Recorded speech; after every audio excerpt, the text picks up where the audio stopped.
Welcome, everyone.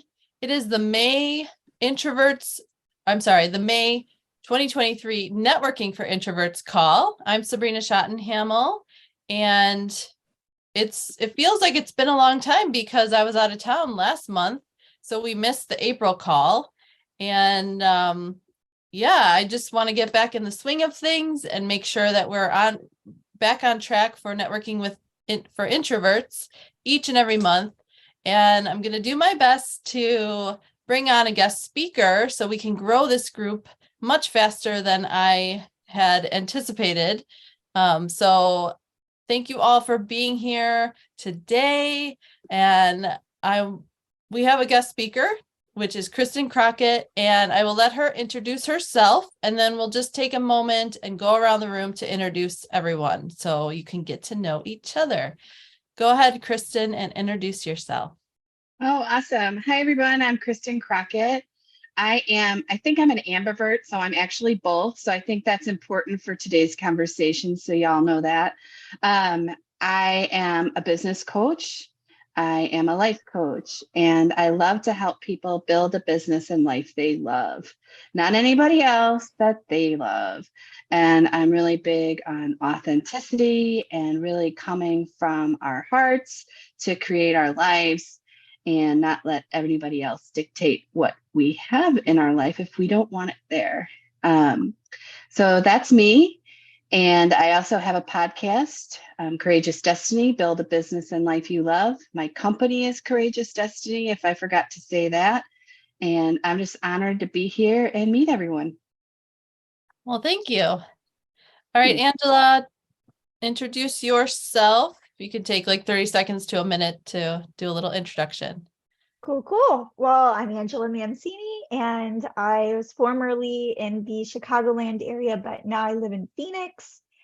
Let's see. I know Sabrina through a nonprofit called the Baton Pass, and I have had like the honor and privilege to get to know her. That's actually the reason that we didn't have this last April one, because she was sweet enough to come all the way out here to speak at one of our Baton Pass events. But I lead the Baton Pass. It's a women's group. We say we exist to empower women to overcome. And we do that by sharing our stories. And so Sabrina came out and gave a little bit of her story to a room full of ladies, which was incredible. But that's pretty much me. I'm married to my amazing husband of 14 years, and we have 5 kiddos. Oh, yeah, cool. And Angela's 14 years old. Yeah. You got to put that cream on, Yeah. Awesome. Thank you. Harrison, you're up next.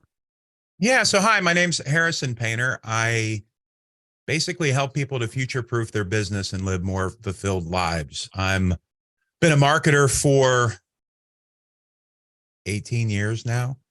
I hate saying that out loud. I really do.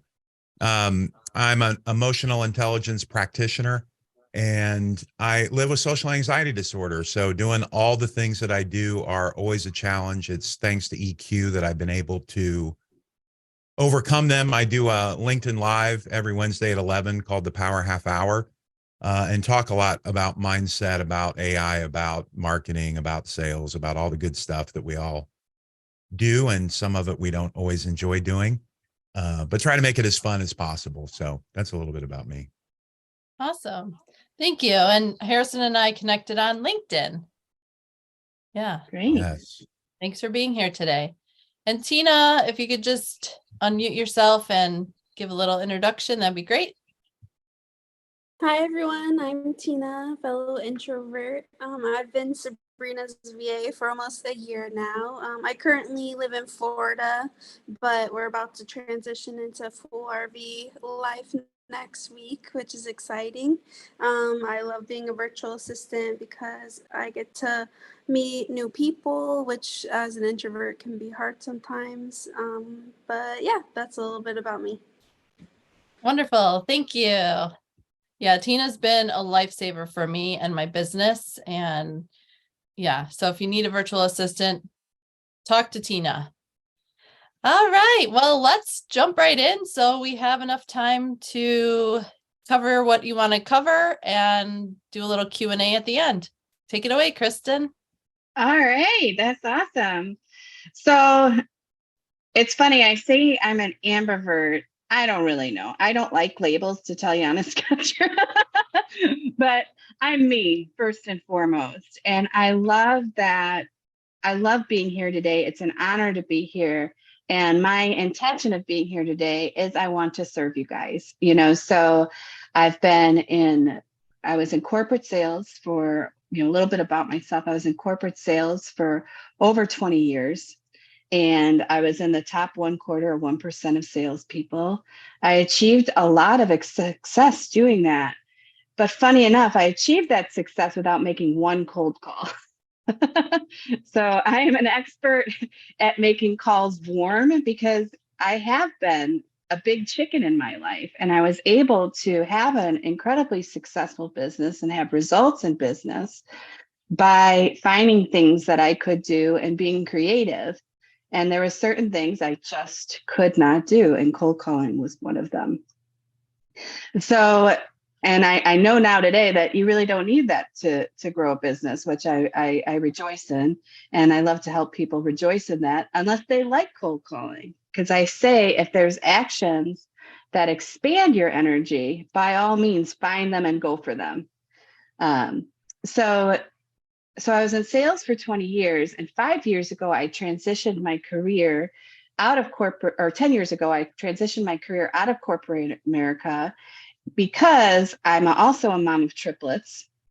And I had this experience of, holy cow, I got to get out of here because I need some flexibility in my life. I had to ask for permission to take time off work one too many times, and knew that if I continued this way, I wasn't going to be the kind of mom I wanted to be, and I wasn't going to have the kind of life that I had. Hi, Richard. Nice to see you. So 10 years, I hired my first coach. I got really great results. I worked primarily on my mindset, learning how to switch around my programs that were really not very conscious to me. And I realized that I could really create myself in anything that I wanted to be if my mindset was in alignment with that thing that I wanted to have in my life. And when I did that, I went, holy cow, if I can do it, anybody can do it. I was working at the time 70 hours a week. I was jet setting all over the country with triplets. And I was like, if I can do this in this environment, then I know I can help other people. And it was that year I decided to make a major investment into my own education as a coach to be able to transition my career. And I did that a year later. I left corporate America. So I left that 6-figure income to one $200 client. That was my leap. And over the years, that became courageous destiny, because if there was one thing I can attribute to success today, whether you're an introvert or you're an extrovert, it's adding courage to the mix. Because whatever's outside your comfort zone, and I know we've heard these memes and we've seen these memes. It's the one thing to hear the memes, and it's another thing to actually put it into action and live it. And, to step outside your comfort zone on purpose a little bit every day creates a habit of courage. And no matter where you are in life, doing that, I believe, will get you whatever you want over time if it's consistent enough. So that's me in a nutshell. I love people. I love to help people get things that they want. One of my favorite experiences in the world is yesterday I had a client of mine who is a chiropractor. Not only has she increased her business, but she called me yesterday to say, Coach, I'm engaged. That was on my list. That was part of my courageous destiny. And just to see people have those kinds of successes is what I live for. And I know even by me coming and speaking today, if we never speak again and you guys implement doing one courageous action, and that's whatever courageous action is for you, not anybody else. It's whenever there's fear or discomfort present that you take that action anyway. I know that you guys can get something in your life you don't already have. And that's what really, really drives me. So I was talking to Sabrina. Sabrina, we met in Engaging Speakers, and I was talking to Sabrina about the differences between introverts and extroverts. And one of the things that I just wanted to start out the conversation by saying, and first of all, I want to welcome anybody to comment or to interrupt me if there's something you want me to expand on, because these kinds of groups are like my favorite kinds of groups because they're small enough where we can actually have a conversation. So I want to invite you to that. But one of the things that we were talking about is I believe there's strength in both. I think there's strength in both. The way that I create in my life is I can't be around anybody else. I need everybody to leave the room. I need to turn on my music. I need to go for a walk, and I need to be by myself. And it's funny because as an extrovert on the other spectrum, I get an incredible amount of joy and energy from doing this today, like speaking in front of you or going to a room full of people. That can give me a lot of energy. But there's also a downside to that, because if I'm not intentional, and this is what I've learned over myself over the years, if I'm not intentional, if I'm not grounded when I go into a room, I can come off like a real idiot. I can be like all over the map, and I can be, people can get the impression that I've had people say, well, you're awfully happy. And I'm like, I know it's a curse and a blessing, right? And it can be if in business, if I'm not grounded and I didn't spend that time to really get grounded in what I wanted to do as a part of me going out in public, or as a part of me being, at a networking group. So I want to share that with you guys today, because I think setting an intention, one of my secrets, I always call it my secrets to build a business and life you love, is to do things with intention, both in life and in business.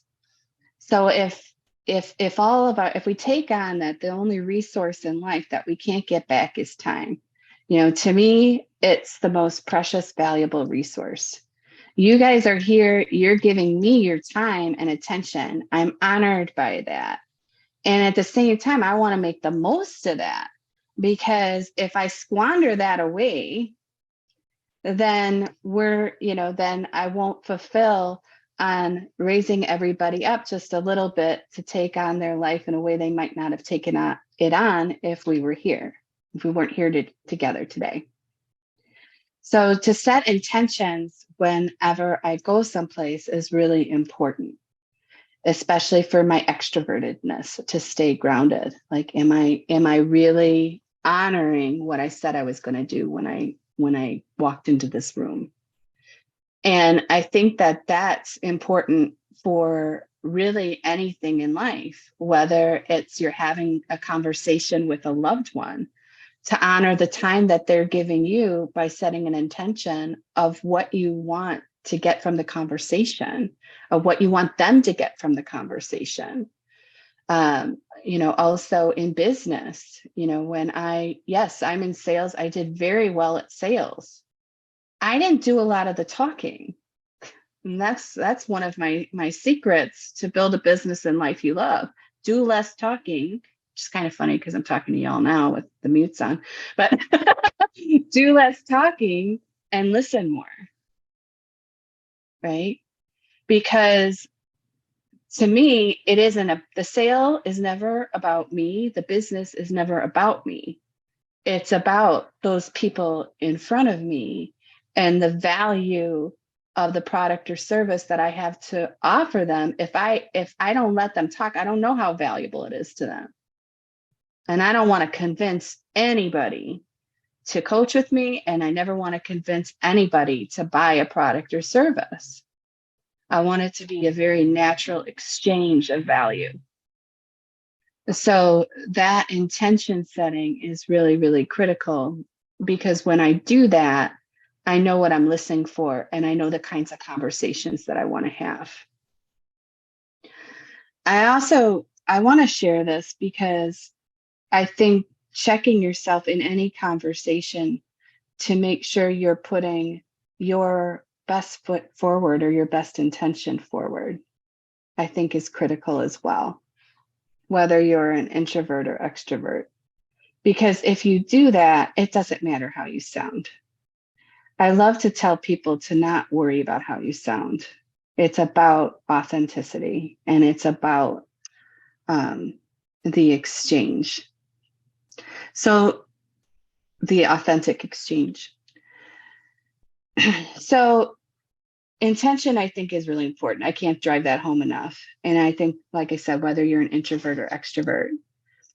The other thing that I think is important that, Sabrina, I know you mentioned of me coming on here today, was the power of designing self-image. And then it's also coupled with what I call awareness training. So self-image, it doesn't matter if you're, and like, I love what Harrison said, that he had the social anxiety, but he was working on it, right? He read a book, or, he worked on his EQ. He confronts that, or found a way to confront that, and then have it be, I'm hoping, very lucrative and effective for his business, and that's, to me, what it's all about, to understand when, however we perceive ourselves in our image, is it moving us forward toward our success, or does it move it away from our success? And there's qualities, in both introvert and extrovert, that will move us forward toward our success or away from it. So I'll give you an example. I have this lovely woman that I coach who is just an incredibly talented artist, and very, very talented artist. But she hates sales. She absolutely hates sales. She doesn't like talking to people. And I said to her, I'm like, but we need to see, I'm like, there's many ways that we can frame this. You can hire somebody that shows your artwork, and then you're going to give them, a portion of your work.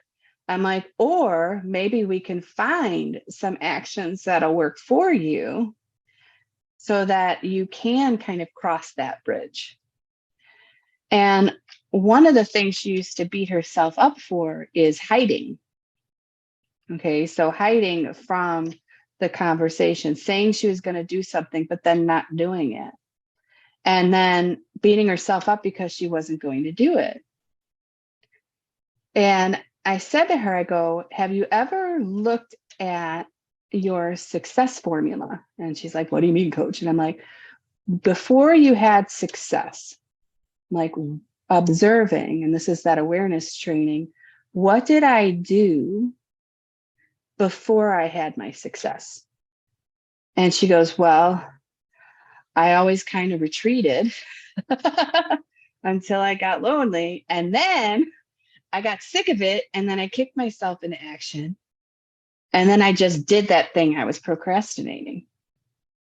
And I'm like, okay, so let's stop making it wrong or beating yourself up that you hide, because it's not a bad thing.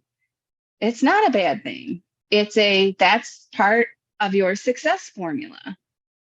And we all have a success formula.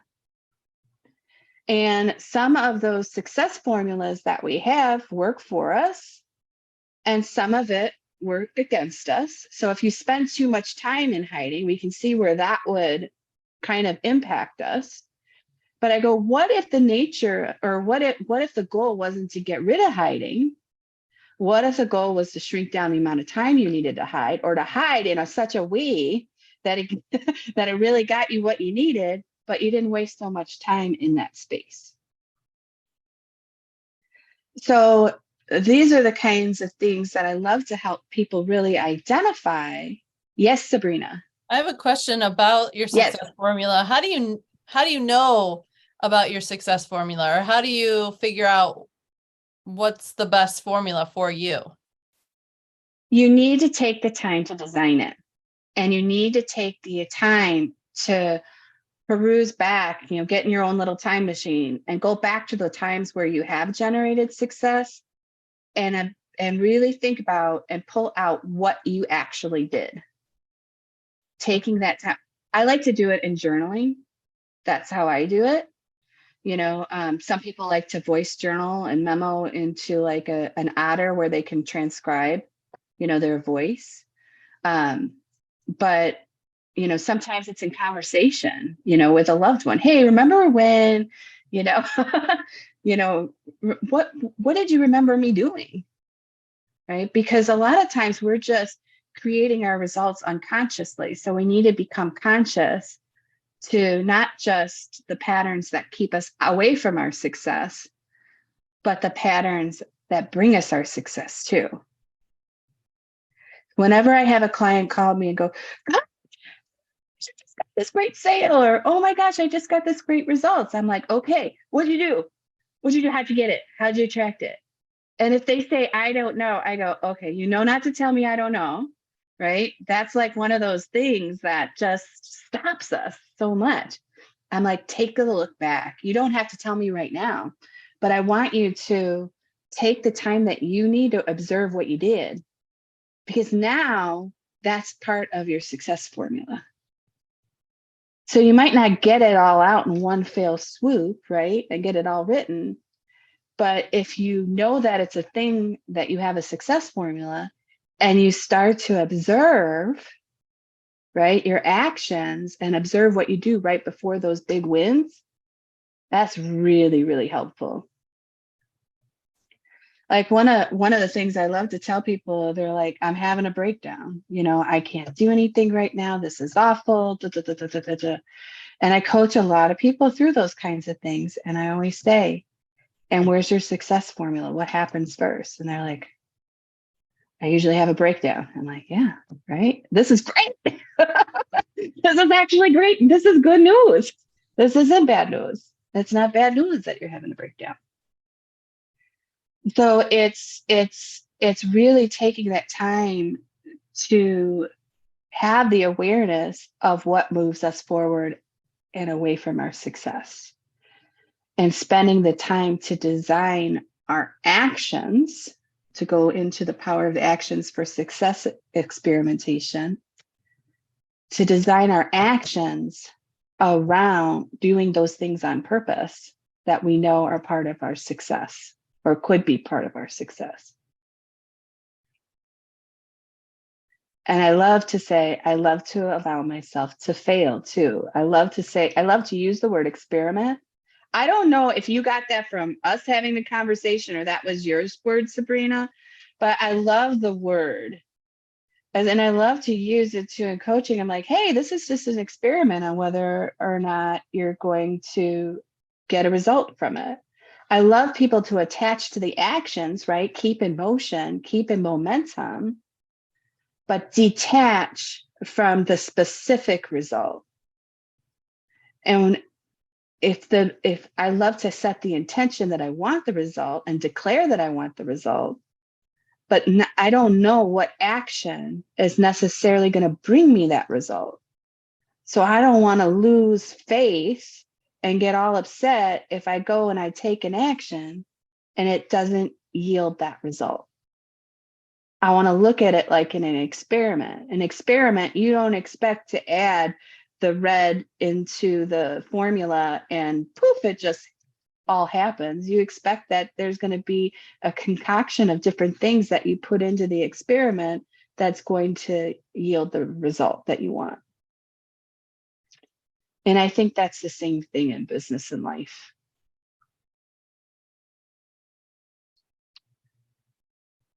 And, when we come to like success habits, right? The strength of both extroverts and introverts. I love to, there's going to be the word again. I always use the word observe, because that if I observe things, that's how I am expanding my awareness. So I love to observe things that other people are doing that have the success that I want and see if I can bring it on as part of my daily set of actions, or at least try it out. Now, sure, some things that people are doing are going to be out of my comfort zone. And that's where courage is going to come in, right? Giving some of these things a try. Like there's a difference between an action and a routine, right? The routine will create the habit. An action is something you can just do once. So if you see something that somebody else does and you're like, I wonder if I could give that a shot. And then you decide to take that action, and it takes courage to take that action.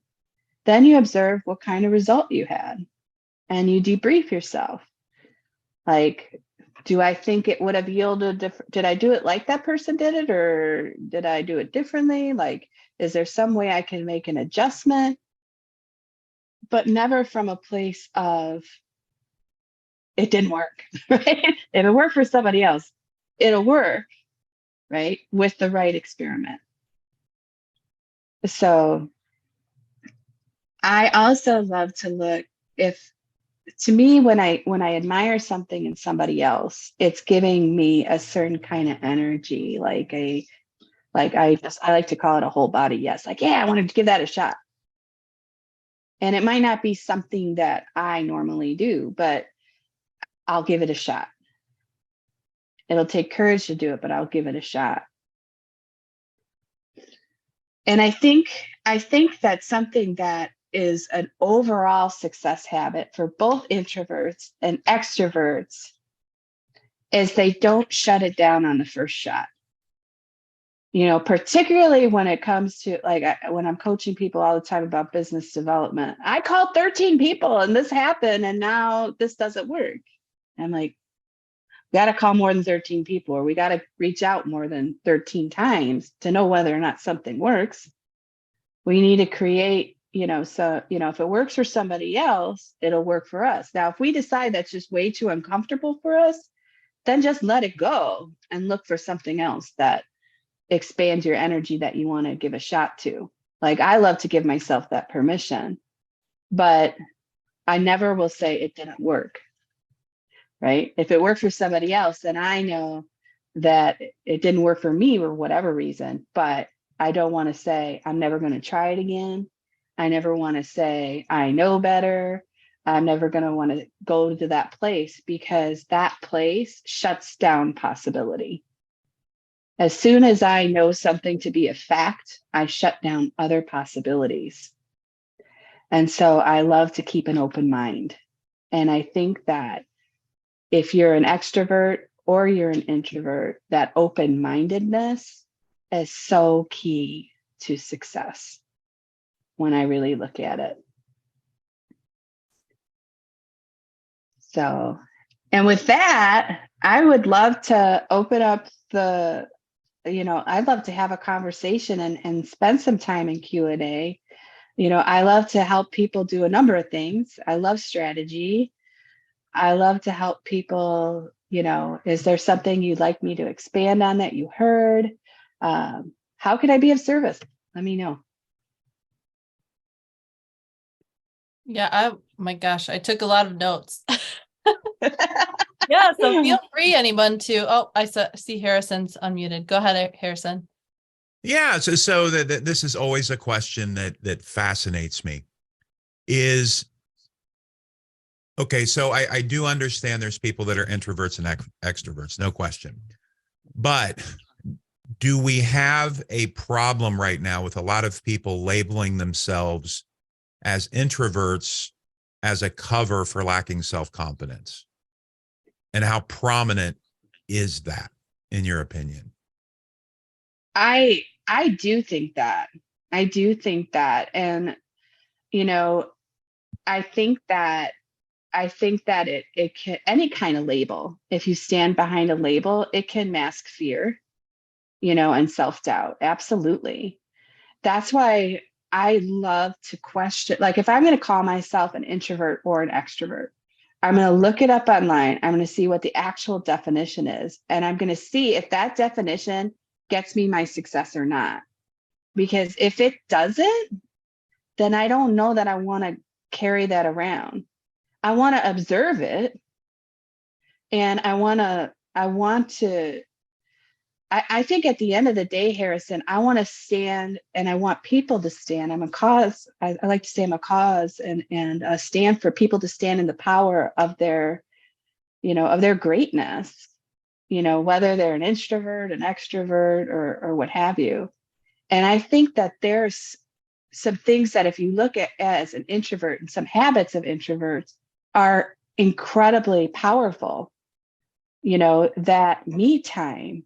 That was one of the things that I had observed from people that I respected that I created for myself. I didn't even know such a, as a mom of triplets, I didn't even know such a thing existed, but when I started carving out that me time, that was very helpful for me. And I've coached some introverts where I get to the bottom of their decisions. What is their programming? Like, why don't you want to talk to people? Like my client Starla, which she wouldn't mind me mentioning her name, by the way. I'm like, you have this incredible gift. I'm like, and she's like, I am afraid. And I'm like, well, then we want to get you a habit of courage to start seeing what fear feels like and knowing that you can act through fear in so many different ways. And then when she starts doing that, all of a sudden I start getting texts and emails and, oh, I'm going to be showcasing, in this art, in this different art, art debut or what, I can't remember what it's called now, but in these different programs and such. And so she was able to, as you practice more and more courage and practicing courage in different areas of life to get past fear. But I do agree with you. I do think that any kind of label masks something underlying. I don't want to say I don't like to say, well, my reality is this and it can't change. I'm like, well, hell, I'm the master creator of my reality. That's a decision that I have. It can change. And I know that I can change it if it doesn't get me what I want. One of the things that I'd love to share is to get what you want is to think about what you want all the time. And if you think about what you want, no matter what your label is, enough, you'll get sick of yourself thinking about it and you'll start doing things to get it.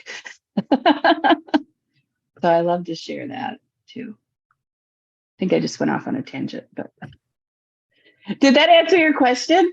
What a good one. A good tangent. Absolutely. Oh, good.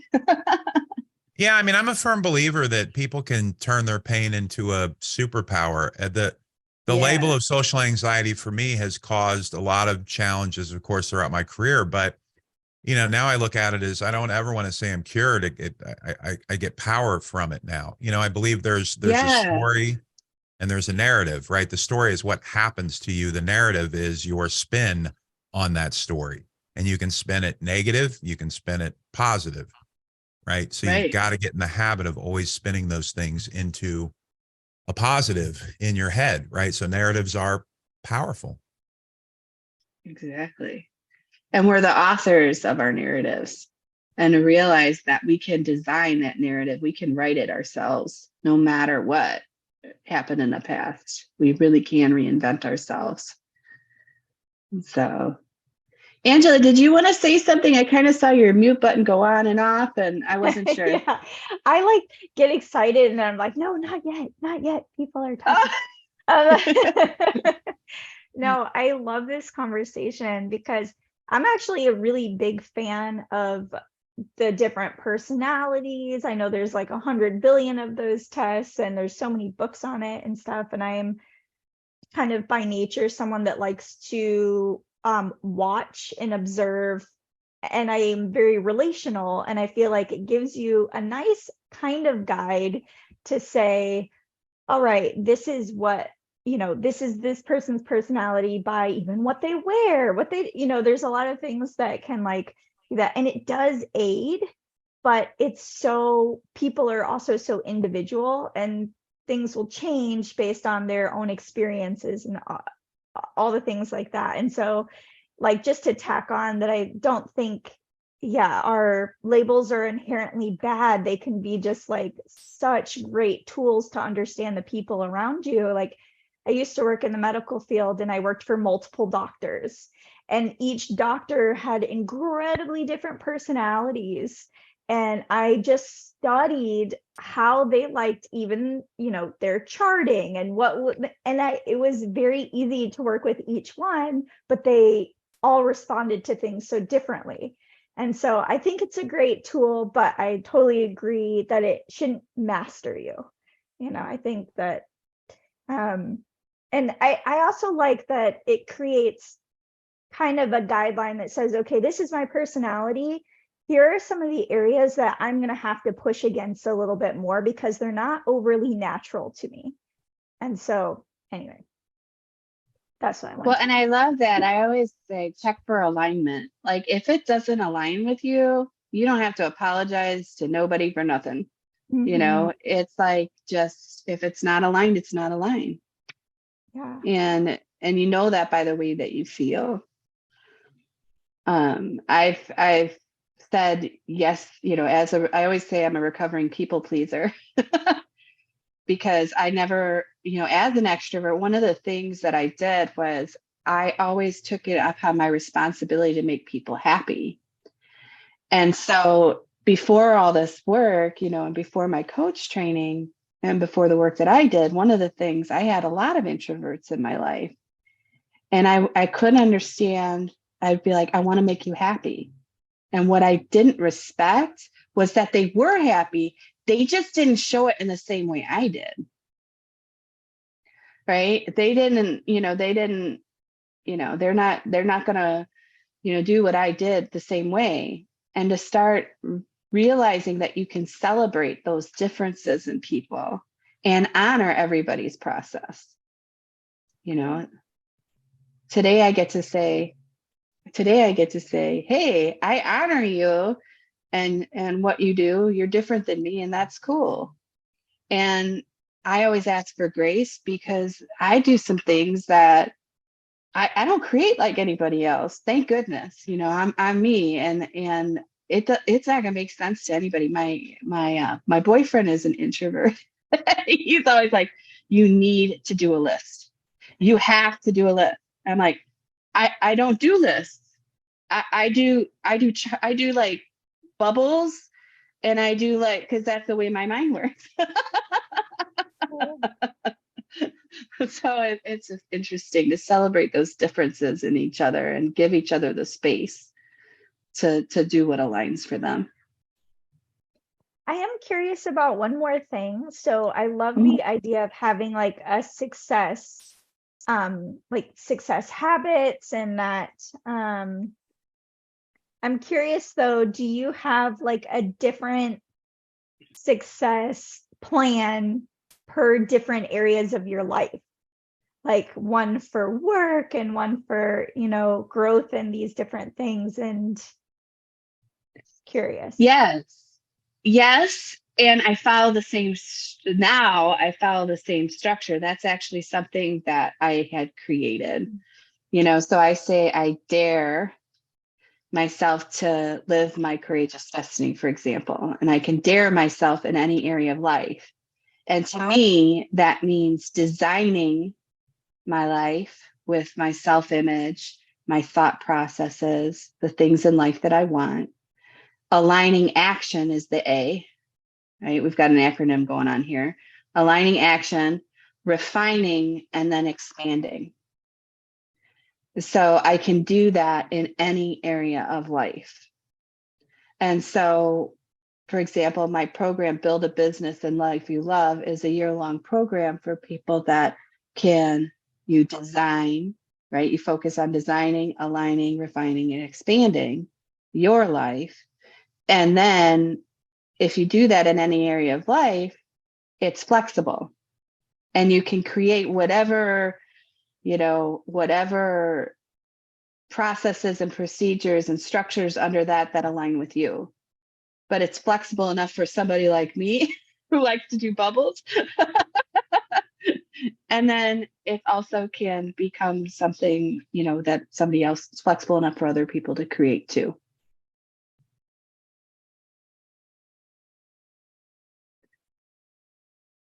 Awesome. Anybody else? I love all this. I want to say a few things and then I'll let Tina or Richard speak up. In what was that, March? No. Yeah, March. I actually only had one other person on the Networking for Introverts call, but we talked about how your labels can transform because as a child, I was extremely shy and introverted. I didn't want to be heard. I loved performing. I was a dancer and I loved performing in front of people because that's a way through art. That's I figured that out a few years ago. Through different forms of art, that's the way I can express myself. And so when I was a child, the form of expression was performing through the art of dance. And now it's through the art of massage. And now also through the art of using my voice through public speaking. And everything is designed around art and, embracing how I've transformed over the years. And I call myself an recovering introvert. So, I've developed myself over the years and I still call myself an introvert, but I don't like to hold on to the label of that I'm shy, I'm holding back, I'm internal thinking. Like I have to embrace those things and let other people know that it's okay to be an introvert. But you mentioned the hiding a lot of times, and why I want to have more guest speakers on this particular call is because I do hide on promoting networking for introverts. I become really introverted about promoting networking for introverts. So if I can have someone else help me and support me in growing this group as a guest speaker to come in, then we can serve more people. Well, and I'm going to invite you out of my podcast. I would love to have you on my podcast. We could have this discussion. I would love that. That would be a lot of fun. And I'd also like to invite you to promote a way in my group Courageous Destiny community. Okay. There's a lot of people there that I think this would really resonate with them because it's all about where is my safe space to be sure that I'm heard by people of like minds. And I love the space that you're creating for people and you all are creating for people. Thank you. Mm-hmm. Tina, you're unmuted. Yeah, two things I just wanted to say that I really loved about what you talked about. The first one is where you're talking about doing different tests. I love to do like little tests on myself and figure out what works and what doesn't. And I sometimes actually probably do too many tests, but I think it's like a good way to like figure out like what works and what doesn't work. Like one thing I've been testing myself lately would be like working ahead of time, because I realized when I work like as a virtual assistant, if I just do work a little bit each day, I tend to be less productive compared to batching a bunch of content. So this past week I've started to work ahead for clients, and so far it's doing well, and I'm interested to see like how that works out for me and works out for my clients. So that's something I really liked. And then another thing that you said, I liked that you said don't feel like you have to sell yourself on calls, because I think it's easy to be like, oh, like please buy my services, please do this. But I loved your tip where you said to just listen and let the other person talk, and then like give them your feedback based off of what they said. So I mean, everything you said was very helpful, but those were like the two things that I really picked out from what you said. Oh my gosh, thank you. I'll give you one more nugget with that.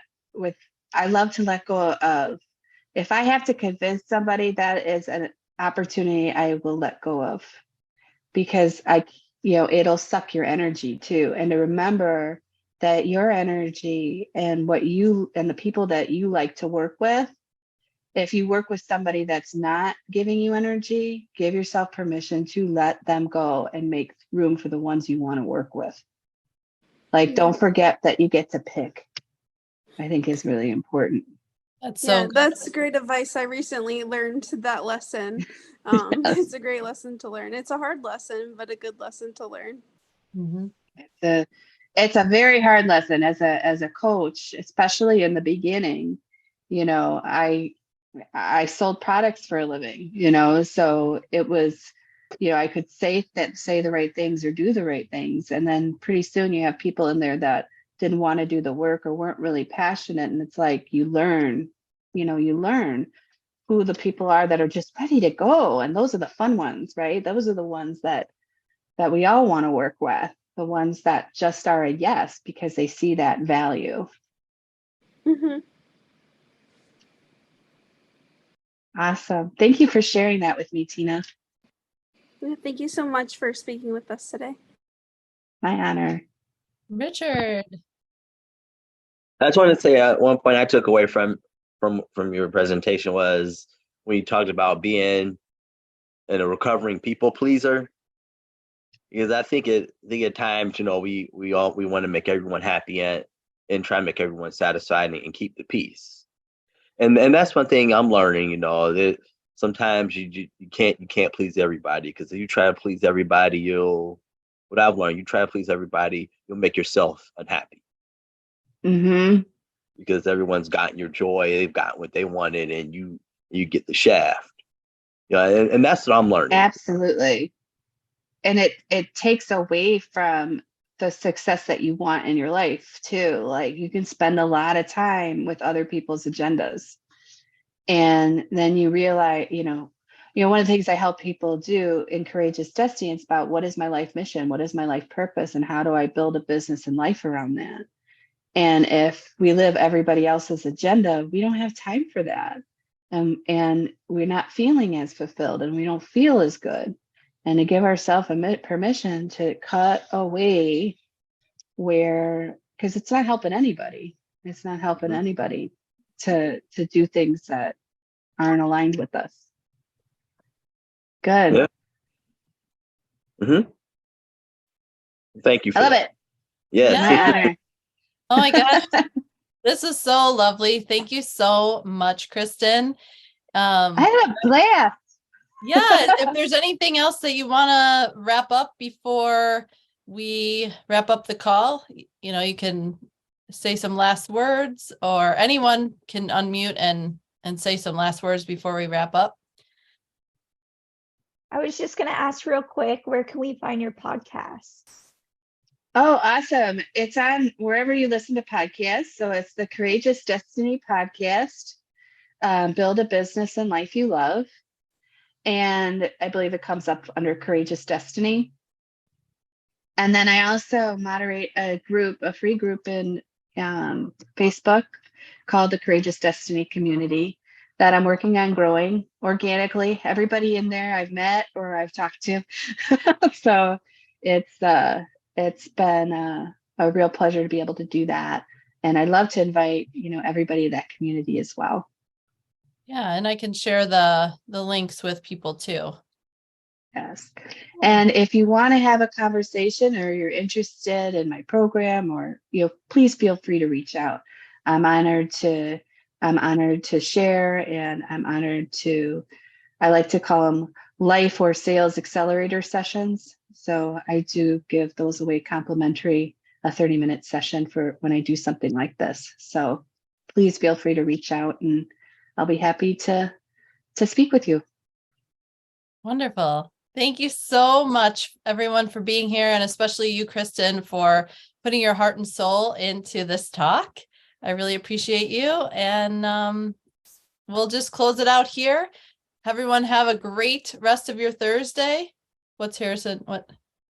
You have a new podcast subscriber. Yay! Congratulations. Thank you. Thank you. Awesome. All right, everyone, have a great day and we'll talk soon. Bye, everyone. you. Bye-bye. Thank Bye, you. Thank you, Serena. everyone. Thank you. Thanks. Bye.